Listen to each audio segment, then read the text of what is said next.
दोस्तों अस्सलामु वालेकुम और आदाब। Urdu news and media network में आपका इस्तकबाल है। आज बरोज़ा बुध 26 जुलाई 2023 सुबह के 9 बजे हैं। पेशे खिदमत है उर्दू अखबारों की झलकियां। पेशकश जावेद जमालुद्दीन। सबसे पहले रोजनामा सच की आवाज की हेडलाइन। गैन वापी तनाज़ा इलाहाबाद हाईकोर्ट पहुंचा। पहले दिन की समात नामुकम्मल, आज फिर होगी समात और आएगा फैसला। सफ़ा अव्वल की दूसरी खबरें। मोदी का अपोजिशन इत्तेहाद पर जबरदस्त हमला। दहशतगर्द तंजीमों के नाम में भी इंडिया दान। मणिपुर की हर खातून के आंसू पूछेंगे राहुल।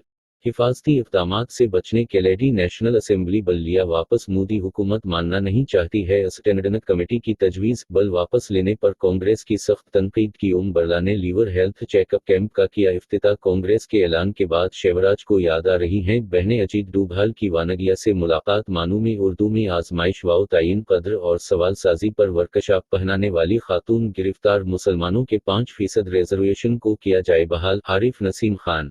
खुसूसी मजमून तहरीर। गुलाम गौस काश यूपी के मुसलमानों में इत्तेहाद पैदा हो जाए। अदारी चीतों की मौत तशवीश का मौजू।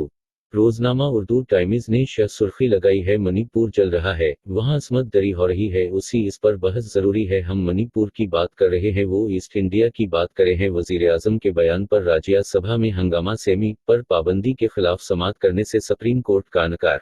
की मुततली पर हंगामा। अपोजिशन के लीडरान का पार्लियामेंट के बाहर रात भर एहतजाज। आप हमें जो चाहें बुलाएं लेकिन हम इंडिया हैं। अधोठा करेने यकना थे शंदे का मुवाजना। केकड़े कहा सामना का नटरियो। आप कुछ भी कहो हम इंडिया हैं। वजीर आजम मोदी के बयान पर राहुल गांधी का जवाबी हमला। मणिपुर बरहना परेड मामला में पुलिस ने की 7वीं गिरफ्तारी। मणिपुर पहुंची कौमी खातून कमीशन की एक टीम। कोकी और मैथी तबका की मजलूम खवातीन से होगी मुलाकात। मुसलमानों के 5% रिजर्वेशन को बहाल किया जाए। कांग्रेस के कारगुजार सदर वाओ साबिक वजीर नसीम खान का वजीर आला को मकतूब।